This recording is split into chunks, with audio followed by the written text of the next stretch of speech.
Welcome to The Red, where power hides in silence and truth rarely arrives in daylight. The man who won and was erased. Let me tell you a story about a victory, not a clean victory, not the kind nations like to remember without editing, not the kind history keeps intact once politics arrives. This is the story of the battle that changed the American Revolution. The battle that made foreign courts stop smirking and start calculating.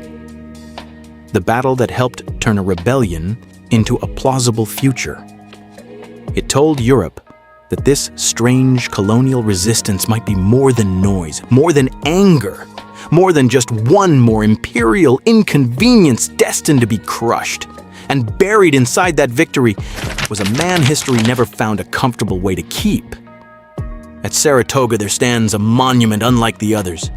Not a proud, mounted hero. Not a full, triumphant figure. Just a boot. No face. No name. Only the suggestion of a man too important to ignore and too dangerous to honor directly.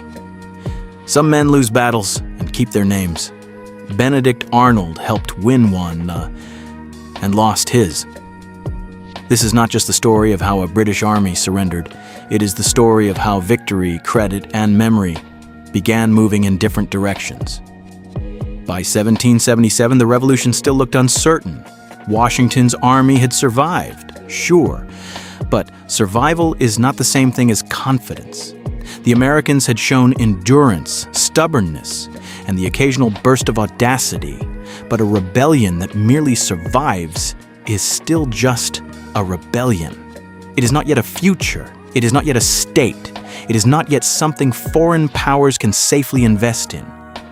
The British still believed the rebellion could be broken, not merely beaten in pieces, but cut apart structurally. They didn't need to chase every musket in every forest. They needed to isolate the most rebellious colonies, disrupt coordination, and break the shape of resistance itself. In London, the logic seemed sound. A force would move south from Canada. Another would come from the west. Support would rise from below. The Hudson Corridor would be seized. New England would be split from the rest of the colonies, and the rebellion, deprived of its most stubborn heart, would begin to suffocate. It was the kind of plan only distance can make look clean, because war on paper has a terrible habit of assuming that roads will behave, that letters will arrive, that men will coordinate, and that wilderness will politely step aside for empire. It rarely does. General John Burgoyne marched south with confidence, ceremony, and the sort of polished self-belief that only becomes suspicious when the first problems begin. He wasn't leading a desperate gamble. He believed he was executing design. He was a man of posture and performance, the kind of officer who didn't merely fight campaigns, but seemed at times to stage them. But America had a way of ruining design. Support drifted, coordination frayed, columns failed to converge as neatly as ministers had imagined. And the deeper Burgoyne moved, the narrower his certainty became. This is the part history often rushes past.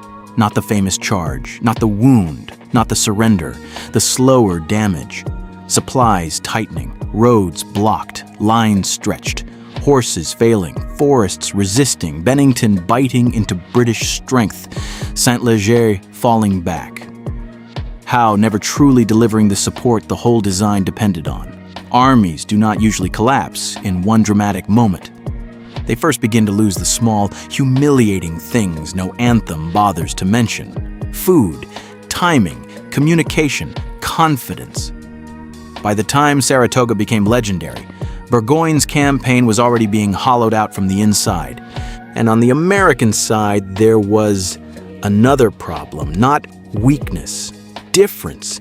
Because the army waiting for Burgoyne contained two men who wanted the same victory, but imagined it in completely different ways. Horatio Gates believed in position, in controlled defense, in holding the line and letting the enemy exhaust himself against it. He was methodical, careful, institutionally reassuring. He looked like the sort of man a frightened Congress might trust to preserve order. Then there was Benedict Arnold. Arnold believed in pressure, in movement, in driving the enemy before he could find balance again. He was energy with a uniform on, volatile, proud, aggressive, difficult, often personally abrasive, but impossible to ignore once the fighting began. Gates trusted restraint. Arnold trusted force. Same army, different philosophy of victory. That difference matters more than people think, because Saratoga was not only fought against the British, part of it was fought inside the American command itself. That is one of the reasons the story remains so uncomfortable. The turning point of a revolution was not born from perfect unity. It emerged from friction, mistrust, wounded pride, and two men who could not have made peace with each other even while standing on the same side of history. The first great collision came at Freeman's Farm. This is where history starts becoming uncomfortable, because Freeman's Farm refuses to behave like a tidy patriotic set piece. The fighting was vicious, smoke-choked, close enough for men to taste powder and panic in the same breath. It was not the kind of battle that rewards elegance. It was the kind that consumes certainty, one volley at a time. The British could still say at the end of the day that they had held the field. And technically, they had. But blood was already telling a different story. The cost to Burgoyne was severe. The road to Albany was no clearer. The campaign was no safer. And Arnold, watching the enemy absorb that punishment, saw something Gates did not or would not risk seeing. Opportunity. He wanted pressure. More men. More force. More room to turn damage into decision. He wanted to hit the British before they could recover shape, before they could convert endurance into renewed momentum. He understood something that institutions often learn too late. A wounded enemy is not yet a defeated enemy, and hesitation has a way of healing what courage has already damaged. Gates refused. At first, that sounds like ordinary command friction. Every war produces it. Men disagree. Subordinates resent caution. Superiors resent impatience. On paper, it is unremarkable. It did not remain unremarkable. Requests were denied, access narrowed, authority stiffened, pride sharpened. Arnold, already volatile, already proud, began to experience the kind of humiliation that dangerous men rarely forget. Not merely that they were disagreed with, but that they were being reduced. Before Benedict Arnold was erased from the victory, he was first diminished inside it. That is how erasure usually begins. Not in monuments, in rooms, in omissions, in reports. In the slow administrative cooling of a man who has become too difficult to celebrate while the battle is still unfolding. The battle outside had not yet ended, but another battle had already begun inside the American camp. The battle over who would shape the meaning of what was happening. Meanwhile, Burgoyne's position kept worsening. His army was not simply fighting the Americans now. It was fighting time, shortage, and the fact that the campaign no longer had the shape it was promised. What had begun as a calculated descent into strategic control was hardening into a narrowing gamble. So he moved again. Another push. Another attempt to test the American line. Another effort to reopen what was steadily closing around him. And that brought the second great clash, Bemis Heights. This is the moment where the story stops pretending it can stay orderly. Because Gates still leaned toward caution, and Arnold did not. By now, command conflict had already sharpened into something bitter enough to poison any victory that followed. But battle has a way of humiliating paperwork. Arnold moved toward the fighting anyway, not as a patient subordinate, not as a man content to watch others preserve his caution for him, but as the kind of figure institutions fear most, the man who is impossible to control and, at the worst possible moment, still turns out to be useful.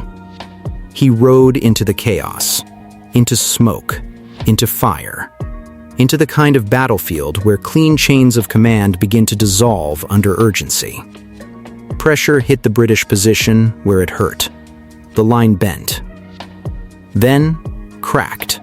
Arnold drove himself, and those around him, toward the place where decision could be forced. He did what men like him always do.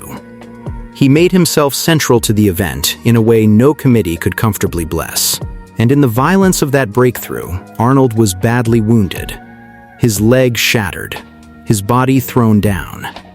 The man who had insisted on forcing the moment was finally broken by the same moment he helped create. But by then, Britain had already lost the field. That is the disturbing thing about men like Arnold. They make themselves difficult to love and still impossible to remove honestly from the event.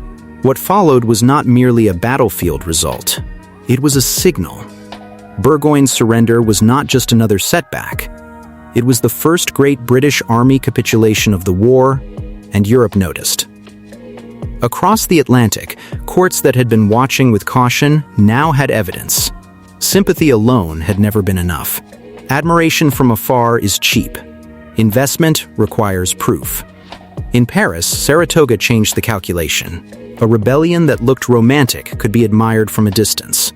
A rebellion that could force a British army to lay down its arms could be invested in. Benjamin Franklin understood this immediately. Battlefield credibility could now be turned into diplomacy. What smoke and sacrifice had won in New York could now become treaties abroad. That is why Saratoga matters. Not because battles are sacred, but because this was the moment the American cause stopped looking merely stubborn and started looking viable. This was the battle that told France the British could be wounded, that imperial certainty could be broken, that intervention might not be charity, but strategy. And then, as so often happens, victory left the battlefield and entered politics. This is where memory becomes dangerous.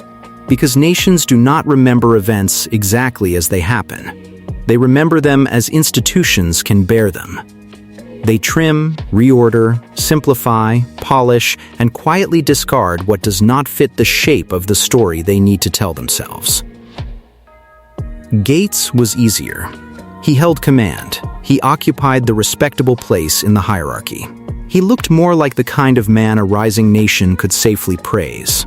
He fit the visible architecture of official victory. Arnold, by contrast, was wounded, angry, unstable, and much harder to fit into a clean public story. So the credit began to move, not all at once, not crudely, but unmistakably, toward the safer figure, toward the more manageable face, toward the version of the victory that did not require explaining the difficult man who had helped force it. The battlefield had been violent, messy, uncertain, driven as much by urgency as by procedure. But the public story that followed wanted something calmer, something more orderly, something that looked like command rather than combustion. This is where people become childish about history. They want a simple verdict: hero, villain, loyalty, treason. One face polished, the other condemned. Reality is usually more corrosive than that. Saratoga does not make Arnold innocent, and his later betrayal does not become noble because earlier recognition was uneven. That would be easy and wrong. But Saratoga does show the emotional architecture of what came later: the wound, the bitterness, the public simplification, the humiliating sense that he had paid in blood while other men collected cleaner forms of honor. The feeling, poisonous and difficult to measure, that history was beginning to move away from him, even while the consequences of his actions were still unfolding. The leg healed badly. The other wound healed worse. And this, perhaps, is the real lesson. Saratoga did not only turn the war. It also revealed how quickly a nation learns to sort its victories. Some men are allowed to become symbols. Others are left as warnings. Some are polished into memory. Others are stripped down until only a fragment remains. A boot, a wound, a rumor of usefulness. A name remembered less for what it helped build than for what it later betrayed. That is why the story stings, because Saratoga gave America momentum, legitimacy, France a future. And inside that same triumph, it also taught the young nation how to do something colder. How to remember the victory without fully keeping the man who helped force it. Some men lose battles and keep their names. Benedict Arnold helped win one, and history decided that was not the same thing as being allowed to keep his. Saratoga made the revolution believable, and then it taught America how to remember the turning point, while erasing the man who helped drive it.